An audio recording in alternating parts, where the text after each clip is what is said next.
Hello everyone, welcome class 11 to today's video lecture.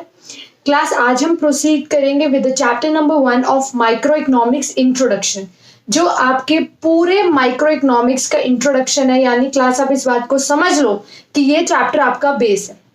जितना आप base को स्ट्रॉन्ग करोगे उतना आपको माइक्रो इकोनॉमिक्स समझ आती जाएगी, क्योंकि माइक्रो इकोनॉमिक्स कोई बहुत इजी सब्जेक्ट नहीं है कि आई वुड से ये तो बहुत इजी हो जाएगा, ऐसा नहीं है। You have to pay attention towards this subject. तो क्लास आज हम स्टार्ट करेंगे with the topic of economic problem. Economic problem क्या होती है इस पे हम एंड में आएंगे। पहले हम ये समझते हैं what are the reasons of economic problem. जैसे ही आप इन तीनों रीजंस को डिटेल में समझ जाओगे, उसके बाद ये समझना आपके लिए बहुत आसान हो जाएगा कि इकोनॉमिक प्रॉब्लम एक्चुअली में होती क्या। सबसे पहली बात क्लास, इकोनॉमिक प्रॉब्लम का सबसे बड़ा मेन रीजन क्या है? Scarcity of resources. Scarcity of resources का मतलब क्या होता है क्लास? जो रिसोर्सेज है, लैंड, लेबर, कैपिटल, ये बहुत लिमिटेड है in relation to the unlimited human wants. अगर हम बात करें हमारी इंडियन इकोनॉमी की, कि जो हमारी इंडिया में जो लैंड है वो लिमिटेड है, लेकिन लोगों की वांट्स अनलिमिटेड है। हम बहुत सारे मॉल्स चाहते हैं, बहुत सारे सिनेमा हॉल्स चाहते हैं, हम चाहते हैं बहुत सारे स्कूल्स खोलने चाहिए गवर्नमेंट को, बहुत सारे हॉस्पिटल्स खोलने चाहिए, और बहुत सारे क्या बोलते हैं, ये होते हैं ना जो स्लम एरियाज होते हैं, इनको हटा के यहाँ पे फ्लैट सिस्टम होना चाहिए। हमें बहुत कुछ चाहिए, हमें स्पोर्ट्स कॉम्प्लेक्स चाहिए, हमें बहुत सारी पार्किंग चाहिए। We want everything, but land क्या है हमारे पास? लिमिटेड है। लैंड लिमिटेड है बट ह्यूमन वांट्स क्या है? अनलिमिटेड। इस चीज को समझो क्लास, हमारे पास लैंड लिमिटेड है बट ह्यूमन वांट्स क्या है? Unlimited. We are having unlimited human wants. तो इस वजह से जो हमारी रिसोर्सेज है वो स्केर्स पड़ जाती है, वो कम पड़ जाती है। क्यों? क्योंकि जो रिसोर्सेज है, resources are less as compare to their demand. Demand से कम है रिसोर्सेज, इसलिए वो कम पड़ जाती है। अब क्लास यही चीज बेसिक रीजन है इकोनॉमिक प्रॉब्लम का। अगर हमारे पास अनलिमिटेड रिसोर्सेज हो ना, कि कितनी भी लैंड हो, कितना भी पैसा हो, तो क्लास किसी को प्रॉब्लम नहीं होने वाली। मैंने आपसे ये डिस्कस भी किया था हमारे प्रीवियस वीडियो लेक्चर में कि जो स्केर्सिटी है ना, ये यूनिवर्सल है, ये सबके साथ होती है, सब इसे फील करते हैं। एक इंडिविजुअल हो, एक ऑर्गेनाइजेशन हो, हर किसी को किसी ना किसी चीज की कमी होती है। जैसे मैंने आपको एग्जांपल दिया था कि आपको जो पॉकेट मनी मिलती है वो आपको कम पड़ती होगी in relation to your demand. भाई आप बहुत सारी चीजें करना चाहते हो, आपके बहुत सारे विशेष हैं, आप बहुत सारी ड्रेसेस परचेज करना चाहते हो, आप बाइक परचेज करना चाहते हो, अच्छा मोबाइल फोन परचेज करना चाहते हो, लेकिन उस हिसाब से आपकी पॉकेट मनी लिमिटेड होती है। मेरी सैलरी, मेरी अर्निंग जो है वो कितनी भी अच्छी हो, लेकिन मेरी जो वांट्स है वो अनलिमिटेड है। I want a big house, I want a lavishing luxury car, उस हिसाब से अर्निंग मेरी लिमिटेड है। तो रिसोर्सेज कम ही होती है, रिसोर्सेज लिमिटेड होती है in relation to the demand. And scarcity is universal.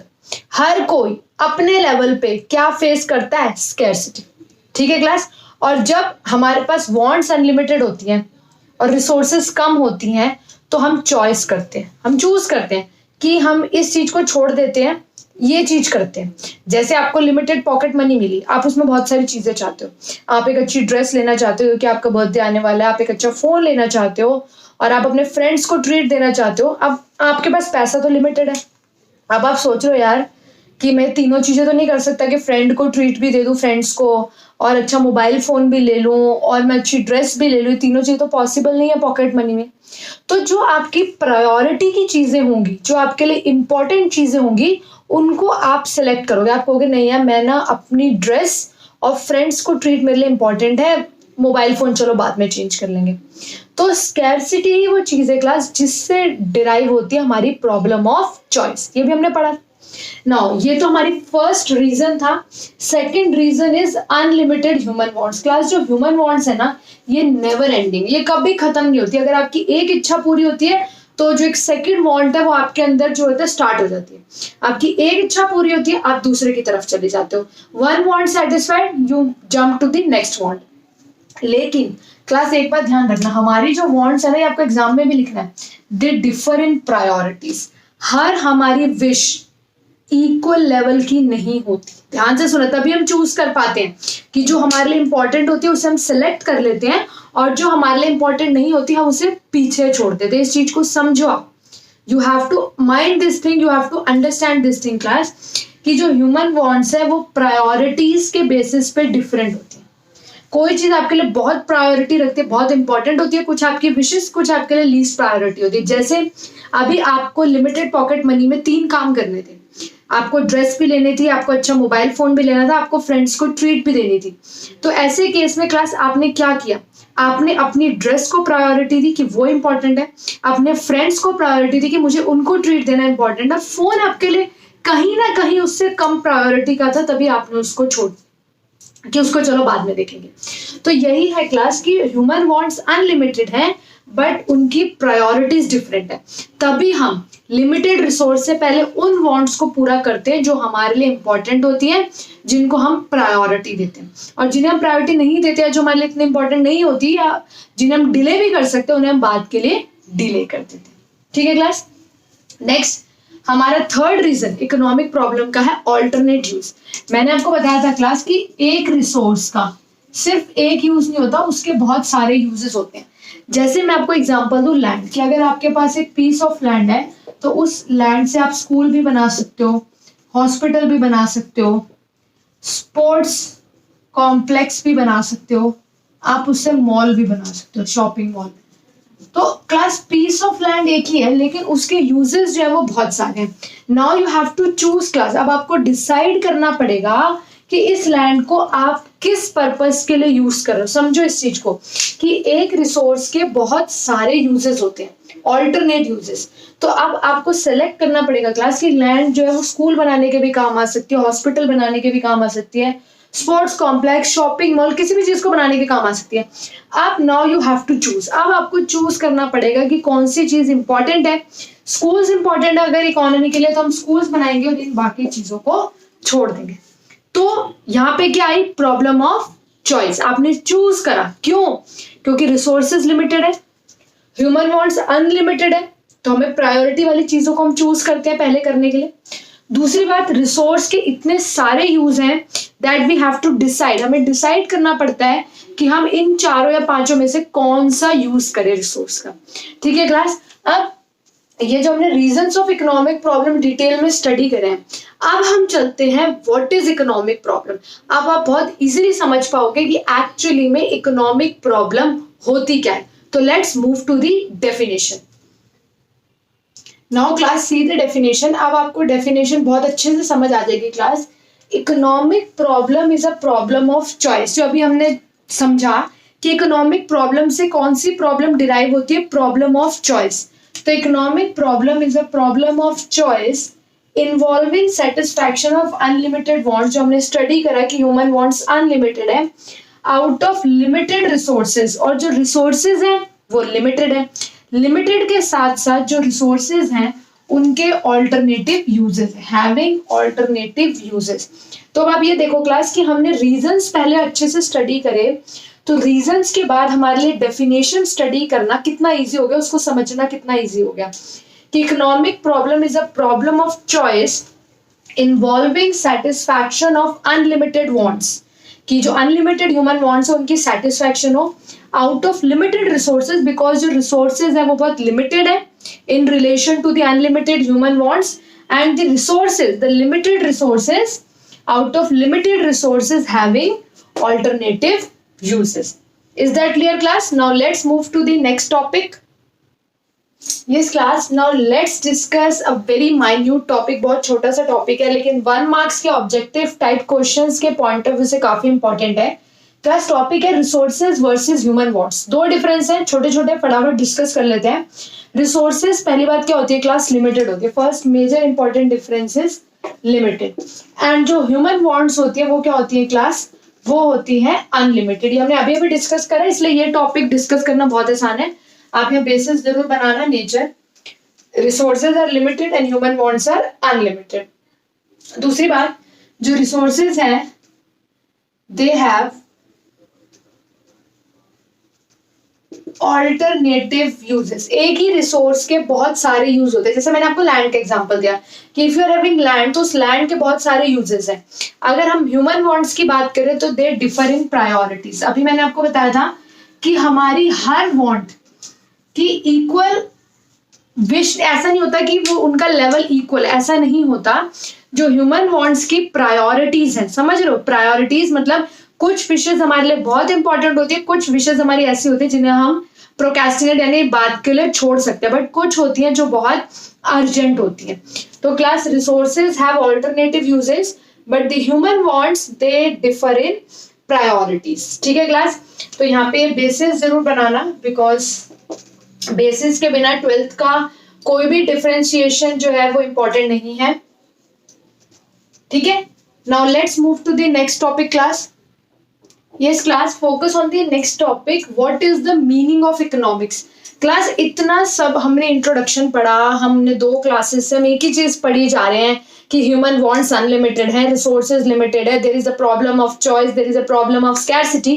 Class ये बेस बनाने के लिए बार बार इन चीजों को रिपीट किया जा रहा है, तो अगर आपको ये बोरिंग लगे भी तो कुछ नहीं कर सकते, क्योंकि ये स्ट्रॉन्ग बेस बनाने के लिए इट्स वेरी इंपॉर्टेंट। तो क्लास अगर हम बात करें मीनिंग ऑफ इकोनॉमिक्स की, यानी हम इकोनॉमिक्स की डेफिनेशन पे फोकस करें, तो economics is a social science. Class जो इकोनॉमिक्स है ना वो एक सोशल साइंस, आपने 10th में भी देखा, ये आपकी SST का पार्ट है। विच स्टडी से क्या स्टडी करता है, a society chooses to use its limited resources, कि हम जिस सोसाइटी में रहते हैं, पूरी सोसाइटी है, सोसाइटी के पास रिसोर्सेज लिमिटेड, इस कंट्री के पास रिसोर्सेज लिमिटेड है। आपको इस डेफिनेशन को बहुत अच्छे से समझना होगा, बहुत अच्छे से इस पे टाइम लगाते हैं क्लास, अच्छे से समझते हैं, क्योंकि डेफिनेशन लर्न तभी होगी जब इसका मीनिंग क्लियर होगा। इट्स नॉट लाइक इसको रट लो, क्रैम कर लो, उससे कुछ नहीं होगा। ये डेफिनेशन का मीनिंग आपको तभी जब समझ आएगा, तभी आप इसे लर्न कर पाओगे। ठीक है, तो ध्यान से देखो, इकोनॉमिक्स एक सोशल साइंस है विच स्टडीज द वे, जो क्या स्टडी करती है, which studies the way a society chooses to use its limited resources. Society की रिसोर्सेज लिमिटेड है, लेकिन सोसाइटी ये देखती है कि हम इस लिमिटेड रिसोर्स के साथ जिनके ऑल्टरनेट यूजेस है, ये तो क्लास आप समझ लो, जहां पे भी लिमिटेड रिसोर्सेज लिखा जाएगा ना एग्जाम में, किसी भी डेफिनेशन में, किसी भी जगह जहां आप लिमिटेड रिसोर्सेज लिख रहे हो, वहां लिमिटेड रिसोर्सेज के साथ आपको ये जरूर लिखना है हैविंग ऑल्टरनेट यूजेस। ठीक है, तो economics is a social science which studies the way a society chooses to use its limited resources having alternate uses to produce goods and services. कि सोसाइटी क्या करती है, अपनी लिमिटेड रिसोर्सेज से goods and services बनाती है, and goods and services बना के उनका क्या करती है, उन्हें डिस्ट्रीब्यूट करती है among different groups of people. समझ आ रही है आपको क्लास? यहां से बात, इस चीज को आपको दिमाग में बिठाना है कि लिमिटेड रिसोर्सेज को सोसाइटी यूज करती है to produce goods and services, बहुत ज्यादा गुड्स एंड सर्विसेज बनाए जाते हैं, and to distribute them among different groups of people. ठीक है, अब क्लास क्वेश्चन आता है, what is economics all about. ये जो इकोनॉमिक्स है, ये जो हम इतनी बड़ी बुक पढ़ रहे हैं, 2 बुक्स पढ़ रहे हैं, 12th में भी पढ़ेंगे, आगे ग्रेजुएशन में भी पढ़ेंगे, what is economics all about. Economics basically है किसके बारे में, तो इस चीज को समझो class. Economics is all about making choices under the situation of scarcity, कि you are making choices under the situation of scarcity. Resources scarce है, रिसोर्सेज लिमिटेड है, and you have to make choices. तो simple सी चीज है class. अब मैं आपको आज के लेक्चर के बाद कुछ क्वेश्चंस देना वाली हूँ यहाँ पे, I would be writing some questions here. अब आपको उन क्वेश्चंस को सॉल्व करना है। एक तरह का वो सेल्फ असेसमेंट एक्टिविटी है which will help you know कि आपको जितना भी हमने इंट्रोडक्शन कवर किया है पिछले वीडियो लेक्चर में और इस लेक्चर में, आपको कितने अच्छे से समझ आए। Okay class, so let's move to the questions. Yes class, it's a kind of a self-assessment assignment which you have to do just after attending the class. Question number 1, what is meant by scarcity? Question number 2, what is the basic reason for economic problem? Define the term economizing of resources. Define the following terms, economics. What is economics all about? So question number 1 to 5 are very short questions जो आपको short में लिखने हैं, 1 line, 2 line, 3 line. Question number 6 is a short question. Why does economic problem arise? You have to explain this question in detail. Question number 6 in detail, and rest of the questions are very short answer type questions. तो क्या जब आप ये questions करेंगे तो आपको पता चलेगा कि कितने अच्छे से आपने प्रीवियस क्लास आपकी क्लास अटेंड करी है, कितने अच्छे से आपको कॉन्सेप्ट्स क्लियर हुए हैं। अगर आपको डाउट लगता है कि नहीं मुझे ये क्वेश्चन नहीं समझ आ रहा है, या मुझे इकोनॉमिक्स की डेफिनेशन मुझे मिल तो गई है बट मुझे समझ नहीं आ रही एक्चुअली इसका मीनिंग क्या है, इकोनोमाइजिंग ऑफ रिसोर्सेज नहीं मुझे समझ आ रहा, तो डोंट वरी क्लास, आप जब ये आंसर्स लिख रहे होंगे अगर पूरे आप सारे सॉल्व कर पा रहे हैं तो इट्स वेरी गुड। और ऐसा नहीं है कि ये आपको बिना बुक की हेल्प के करने हैं, नो, आप बुक की हेल्प ले सकते हो, बिकॉज ये कोई वैसा टेस्ट नहीं है समेटिव इवैल्यूएशन कि आई वांट टू नो आपकी लर्निंग कितनी अच्छी है, आपने कितने अच्छे से लर्न करा, no it's not like that, it's just kind of a self assessment assignment. You can take the help from book, read from book, I want that you read from the book and you find out the answer, इससे आपकी reading बढ़ेगी, आप बहुत सारे topics पढ़ोगे to find out the correct answer, then you will write it, तो mind में बहुत अच्छे से रिटेन होगा आपके। अच्छा, उसके बाद मेन थिंग है क्लास की, जब आप लिख रहे हो एंड आपको लग रहा है यार नहीं इस चीज का ना मुझे कॉन्सेप्ट क्लियर नहीं हो रहा, मतलब देयर इज समथिंग कि मुझे कॉन्सेप्ट क्लियर नहीं हो पा रहा, क्या प्रॉब्लम है कि मतलब मैं लिख तो पा रहा हूँ, मुझे आंसर भी दिख रहे हैं, या लिख तो पा रही हूँ आंसर दिख रहा है but the concept is not getting clear, तो just mark the topic, just let me know so that we can clear it in the doubt clearing session. So class, till then you can proceed with your classwork.